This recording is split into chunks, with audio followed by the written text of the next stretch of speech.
Hello friends, let us talk today about postmodernism and let us have an introduction to postmodern thought. Postmodernism is an approach to life, it's a way of thinking, it's a school of thought. Let us first see a few dictionary definitions of postmodernism. According to the Oxford Dictionary, postmodernism is a late 20th century style and concept in arts, architecture, and criticism, which represents a departure from modernism and is characterized by the self-conscious use of earlier styles and conventions, a mixing of different artistic styles and media, and a general distrust of theories. There are several things in this definition. First of all, postmodernism has been called a late 20th century style. It's a concept, and it's a concept mainly in the arts, architecture, and criticism, also in literature, though it is not mentioned in this definition, but it certainly is a concept in literature.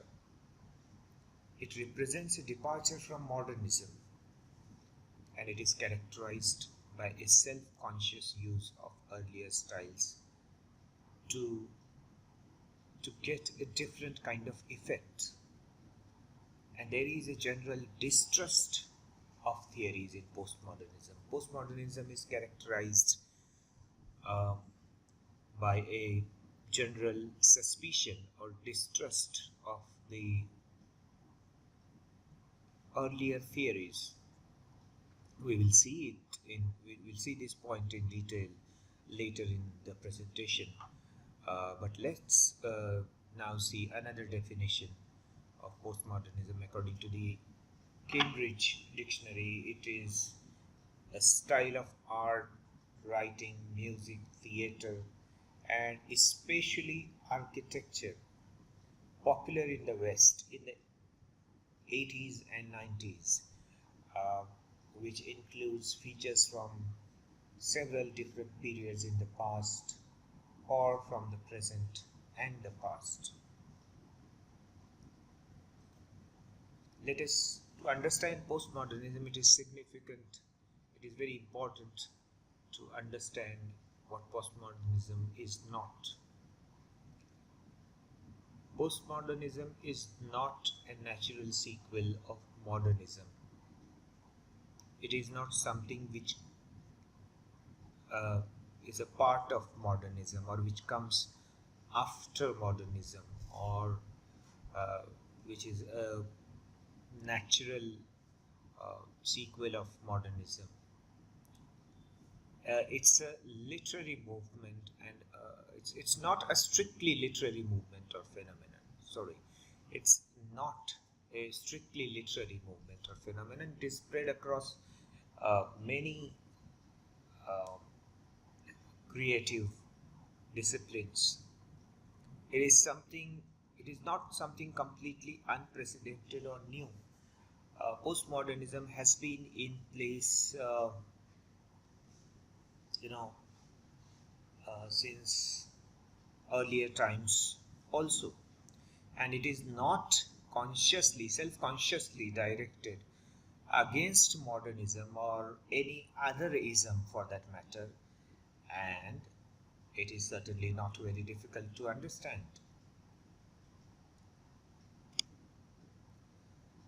To try to understand postmodernism, we should first try and understand what modernism is or what modernism was. We have seen that postmodernism is not a sequel of modernism, yet there is often a question in our mind about the difference between modernism and postmodernism, or the relationship between modernism and postmodernism. So Let us first try to understand what modernism was. Modernism was an aesthetic movement which started in the early 20th century. According to Jürgen Habermas, modernism started as early as the middle of the 17th century with the European Enlightenment. Modernism was a rejection of Victorian standards of art, architecture, literature, music, painting, etc. Modernism mourns the loss of faith and reality in life. The modernist artists, through their creations, often mourn the loss of faith and reality. For example, T.S. Eliot's The Westland is a poem. It can be used as an example of a modernist creation. It is typically a modernist work, and as we all know, in that poem, T.S. Eliot has mourned the loss of faith and reality from modern human life. Modernism blurs the generic boundaries. It uses pastiche, etc., knowingly to create certain effects. What the modernist artists do is that they use different techniques, they mix different genres, they use pastiches deliberately in order to create certain artistic effects. Uh, this is evident in the works of Virginia Woolf, T.S. Eliot, James Joyce, etc. In their novels or poems, we can see that different genres have been mixed, different styles have been mixed, knowingly, willingly, deliberately, to create particular artistic effects. Modernism upheld the values like scientific spirit, logic, reason, order, and authority. These are the things that they crave for, and these are the things, the absence of which they mourn for. Now, let us contrast postmodernism with modernism. Unlike modernism, postmodernism rejects the very concepts of faith and authority. Modernism believes in faith, believes in authority, and mourns the loss of faith and authority. But postmodernism totally rejects concepts like faith and authority. Postmodernism does not believe in reality. For the postmodernists, there is nothing like reality. Everything is virtual for them. They believe in virtual reality.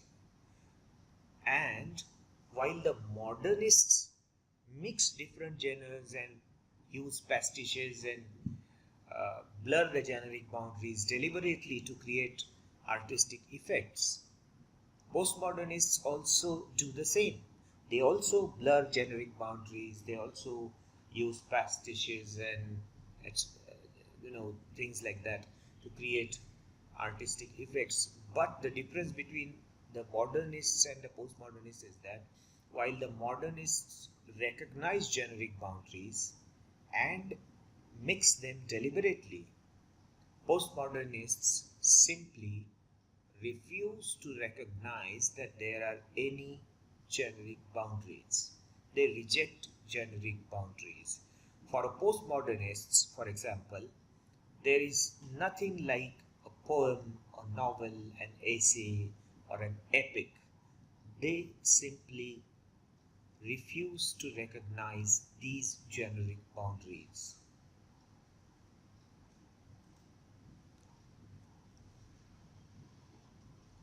In postmodernists' works, we find that sometimes author himself or herself is present in the work as a character. We also find that in a postmodernist work we are offered alternative endings.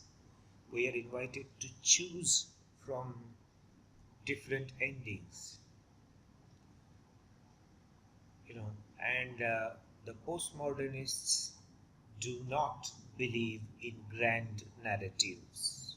They do not believe in grand narratives like the narrative of the fall of Adam, for example, or Paradise Lost, or they do not believe in grand narratives or epics like Paradise Lost or Iliad or Odyssey or Ramayana or Mahabharata, or even Don Quixote for that matter. We can take the examples of these grand narratives. Postmodernists simply do not believe in these grand narratives. Here are some of the major postmodern theorists. These are the people who have contributed significantly to postmodern theory. Uh, Among them are Jürgen Habermas. He has written a book called Modernity, an Unfinished Project. Then we have Jean Baudrillard. He has put forward the concept of hyperreality, the loss of the real. Then we have Jean-Francois Lyotard, uh, who has put forward the idea of the disbelief in meta-narratives or incredulity towards grand narratives. Then there is Frederick Jameson, who has written a book called Postmodernism, or the Cultural Logic of Late Capitalism. Jameson calls postmodernism the cultural logic of late capitalism. Here are some of the examples of postmodern literary works. Among them is a novel called The Golden Notebook by Doris Lessing. Then there is a novel called The French Lieutenant's Woman by John Fowles. S.Z. by Roland Barthes, and Flaubert's Parrot by Julian Barnes. These are all the works that have significant postmodern characteristics in them, like the refusal to recognize generic boundaries, having the author as a character, or alternative endings.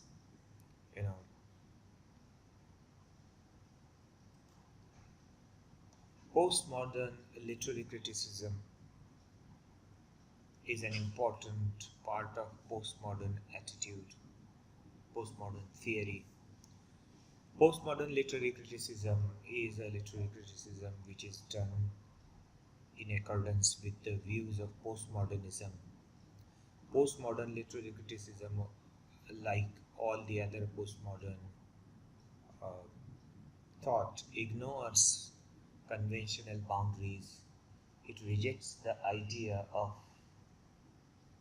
text representing the author's meaning or reflecting society. Postmodern literary criticism simply refuses to recognize that a text represents the author's meaning or it reflects society. Postmodern literary criticism is eclectic and interdisciplinary in nature, and it draws on anthropology, linguistics, psychology, etc. Postmodern literary criticism can be seen in structuralism and deconstruction. Here are some examples of postmodern architecture. You can see that in these buildings there is no sense of order or structure. The structure has been deliberately distorted. There is a bit of chaos. Propriety, order, and structure have deliberately been undermined in these buildings. Let us now try to understand something called the extreme postmodern skepticism. These are some thoughts put forward by the postmodern thinkers, and they are extremely skeptic. And therefore, they are called extreme postmodern skepticism. For example, in the view of Nietzsche, Kuhn, and Karl Popper, all truth is limited, approximate, and constantly evolving. Nietzsche even went to the extent of saying that there are no facts, only interpretations. Karl Popper says no theory can ever be proved true. We can only show that a theory is false. Nothing is true. Everything is relative. It may be false, but nothing can be true, says Popper. Then there is Gödel's incompleteness theorem, which says that no theory can ever explain all things consistently. Immanuel Kant says that there is always a separation between our minds and ideas of the things and the thing in itself. It means what we think in our mind is different from the idea of a thing and the thing in itself. These three are totally different from each other, according to Immanuel Kant.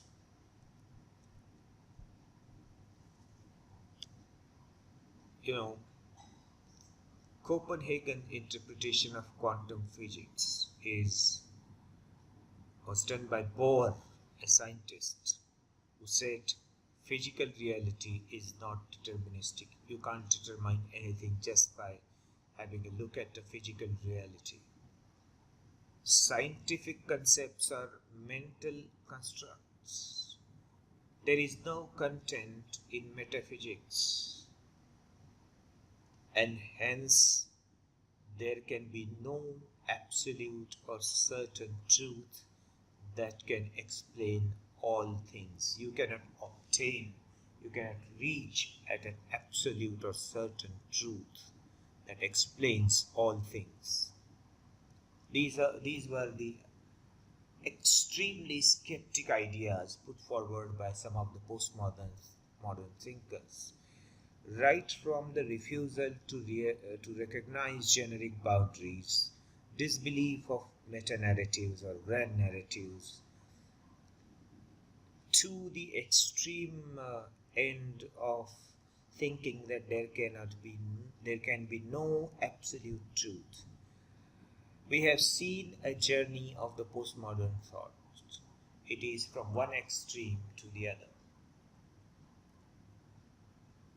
It leaves us confused, because without belief, man cannot sustain. However, these are all arguable points and debatable questions.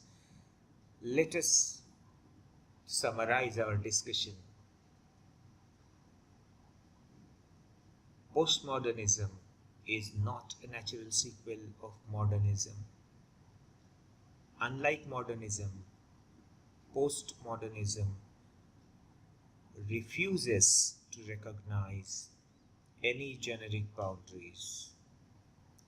It does not believe in absolute truth. It does not believe in grand narratives. Postmodernism can be summarized in Nietzsche's sentence: there are no facts, only interpretations. Postmodernism tries to say exactly this, that there is no truth, no, there are no facts, there is only falsehood. You can only falsify things, you can't prove anything true. There are no facts, there are only interpretations. Here are some references for you to read and understand postmodernism further.